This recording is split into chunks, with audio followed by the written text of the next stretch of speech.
Oke, bismillahirrahmanirrahim. Assalamualaikum warahmatullahi wabarakatuh. Ahlan wa sahlan wa marhaban bikum. Selamat datang teman-teman di video ini. Bagi Anda yang baru pertama kali mampir, jangan lupa klik tombol subscribe dulu, gratis, dan Anda akan mendapatkan update video tentang bahasa Arab dan sejarah Islam hampir setiap hari. Oke teman-teman, di video ini saya akan melanjutkan kisah sejarah Nabi Muhammad SAW, terutama tentang bagaimanakah kisah hidup beliau setelah wafatnya ibu beliau, ayah beliau, dan kemudian juga kakek beliau. Bagaimana beliau mencari rezeki, dan juga nanti ada kisah tentang peramal, orang yang pertama kali meramalkan kenabian Nabi Muhammad SAW. Oke teman-teman, mau tahu bagaimana kisah lengkapnya? Tonton video ini sampai habis.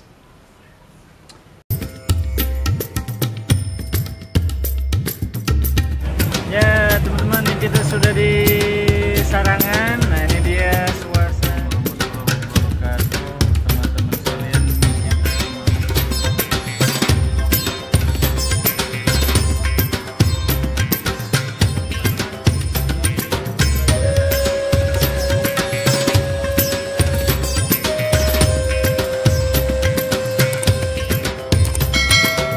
Oke teman-teman, akhirnya Rasulullah Shallallahu Alaihi Wasallam setelah wafat ayahnya saat beliau masih dalam kandungan di dalam perut ibunya berusia 2 bulan, ya, kemudian ayahnya wafat, dan selanjutnya hadirin sekalian, beliau diasuh oleh kakek beliau yaitu Abdul Muthalib, tetapi masih ada ibu beliau yaitu Sayyidah Aminah.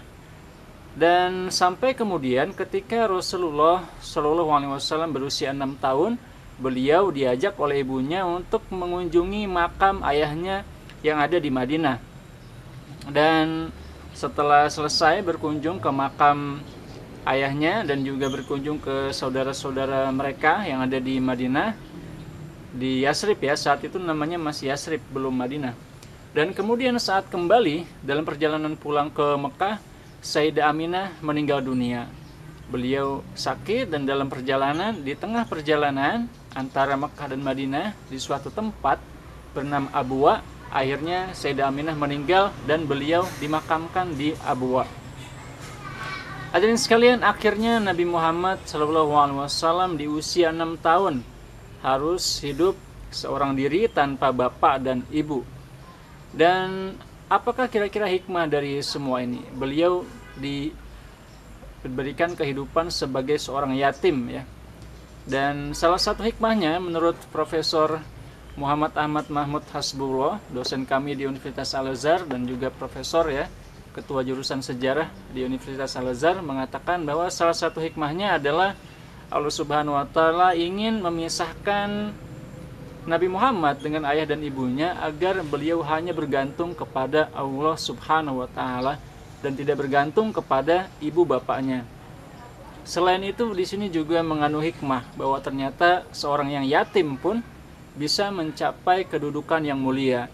Yang ini tentu saja membesarkan hati para yatim di seluruh dunia, bahwa kondisi sebagai yatim tidak mencegah seseorang untuk bisa meraih kehidupan yang baik, meraih kehidupan yang mulia.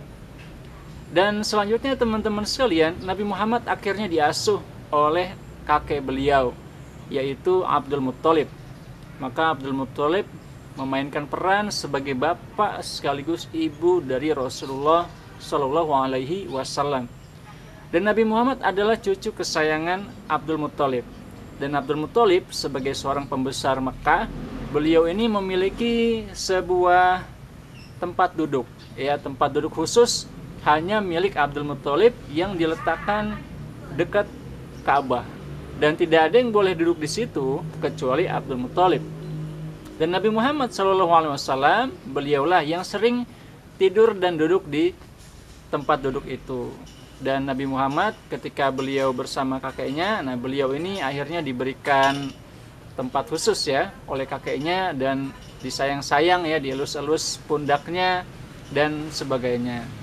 Dan keadaan berlanjut seperti itu, hadirin sekalian, teman-teman sekalian, sampai kemudian kakek beliau pun dipanggil oleh Allah Subhanahu wa taala meninggal dunia saat Nabi Muhammad berusia 8 tahun. Nah, kala itulah akhirnya beliau diasuh oleh paman beliau, yaitu Abdul Muttalib. Nah, Abdul Muttalib ini sebenarnya bukan paman yang paling tua, tetapi beliau adalah paman kandung dari ayahnya. Maka Nabi Muhammad pun diasuh oleh Abdul Muttalib yang menyayangi beliau, mencintai beliau, melindungi beliau sejak beliau masih kecil, bahkan nanti sampai beliau sudah menjadi nabi, masih dilindungi oleh Abdul Muttalib. Teman-teman sekalian, setelah itu kemudian Nabi Muhammad SAW di usia beliau yang masih kecil, beliau sudah mulai bekerja. Pekerjaan apa yang beliau lakukan? Yang pertama, beliau menggembala kambing. Nah, jadi teman-teman sekalian, ini merupakan salah satu fikih sirah yang disebutkan oleh Syekh Ramadan Buti. Beliau menyebutkan bahwa di sini ada hikmah bahwa sebagai seorang muslim kita harus berusaha semampu kita untuk makan dari hasil pekerjaan kita sendiri. Jadi meskipun Nabi Muhammad beliau merupakan keluarga pembesar Mekah, dan karena beliau juga yatim ya, beliau bekerja dengan tangannya sendiri untuk menghidupi dirinya sendiri. Nah, dalam sebuah hadis Rasulullah bersabda, emangnya mami mana mami? ada di dalam. Di sana papi rekaman dulu nih. Oke. Rasulullah bersabda, "Ma min nabiyyin illa waqad ra'al ghanam." Tidak ada nabi kecuali mereka semua pernah menggembala kambing. Kemudian sahabat bertanya, "Wa anta ya Rasulullah?" "Na'am, kuntu ar'aha li qararid li ahli Makkah." Beliau bersabda, "Dulu aku juga mengembala kambing dan untuk qararid." Qararid itu pecahan dari dirham ya. Jadi ada dinar, ada dirham. Kalau dinar itu koin emas, kalau dirham itu koin perak. Nah, pecahan dari perak itu namanya qararid. Jadi mungkin seperti recehan ya. Nah, jadi Rasulullah menggembala kambing untuk mendapatkan ya sejumlah uang untuk orang-orang di Mekah. Jadi untuk warga Mekah beliau mengembala kambing. Dan teman-teman sekalian, ada yang menghubungkan ya antara kemampuan mengembala kambing dengan kemampuan Nabi memimpin umat Islam. Apakah ada hubungannya? Apakah memang Rasulullah ini bisa menggembala umat Islam karena beliau mampu menggembala kambing begitu ya? Ya, ada pendapat seperti itu. Tapi ternyata salah satu pendapat dari profesor kami ya, Profesor Muhammad Ahmad Mahmud Hasbullah, beliau ini mengatakan ya tidak juga ya, tidak semua orang penggembala itu jadi pemimpin, dan juga tidak semua pemimpin dulu menggembala kambing. Jadi memang hubungannya adalah hubungan yang tidak mutlak. Walaupun memang bisa jadi ya ketika Rasulullah beliau ini menggembala, beliau menikmati alam ya, keindahan alam, kemudian keteraturan alam, maka beliau bisa merenungi kebesaran Allah Subhanahu wa taala. Dan selanjutnya teman-teman sekalian, setelah usia beliau mencapai 9, ya ada dua pendapat ya, ada yang mengatakan di usia 9 tahun, ada yang mengatakan di usia 12 tahun, itu Rasulullah SAW sudah melakukan perjalanan dagang ke negeri Syam. Negeri Syam ini adalah yang sekarang ini menjadi wilayah Syria, Yordania, Palestina, sebagian Irak ya, sebagian Libanon, itu dulu disebut wilayah Syam yang ada di wilayah utara dari Jazirah Arab. Nah, saat itu Rasulullah ikut dengan pamannya Abdul Muttalib. Maaf ya, pamannya namanya Abu Thalib ya. Ya, Abdul Muttalib itu adalah kakeknya. Nah, sedangkan pamannya bernama Abu Thalib. Ya, beliau ikut bersama Abu Thalib untuk berdagang di wilayah Syam. Dan teman-teman sekalian, di sana beliau bertemu dengan seorang pendeta. Ya, pendeta ini bernama Bahiro ya, tulisannya Bahiro, mungkin bisa dibaca juga Buhairo. Nah, sosok pendeta ini yang pertama kali mengenali Nabi Muhammad SAW sebagai seorang nabi. Dan saat itu Buhairo ini, pendeta Bahiro ini, saya bilang Bahiro aja ya, mungkin bisa ada perbedaan pendapat dalam pelafalan ya. Pendeta Bahiro ini mengatakan kepada Abu Thalib,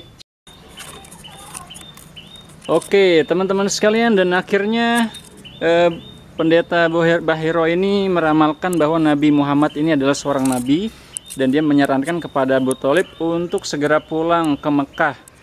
Karena kalau ketahuan bahwa Nabi Muhammad ini adalah nabi, maka beliau ini bisa ditangkap oleh orang-orang Romawi. Maka setelah itu mereka pun bersegera pulang ke Mekah tidak lama setelah itu ya. Nah, sosok Bahiro ini menjadi kontroversi juga dalam buku-buku sejarah ya. Ada yang mengatakan bahwa sosok ini kemungkinan tidak benar-benar ada. Kenapa? Karena Nabi Muhammad sendiri saat menerima wahyu, beliau pun terkejut bahwa beliau adalah nabi. Maka beliau tidak menyangka bahwa beliau adalah nabi. Tapi ada kemungkinan juga ini sosok ini memang ada, karena dalam kitab Ibnu Hisham ya, Sirah yang paling tua, memang ditemukan bahwa ada sosok bernama Pendeta Bahiro ini. Dan kita pun tidak tahu apakah beliau ini Kristen atau Yahudi. Ini bukan hal yang kita ketahui dengan pasti, termasuk apakah namanya benar-benar Bahiro ataukah nama lain seperti Jirjis, Sirjis. Ini kemungkinan juga menjadi nama dari pendeta tersebut.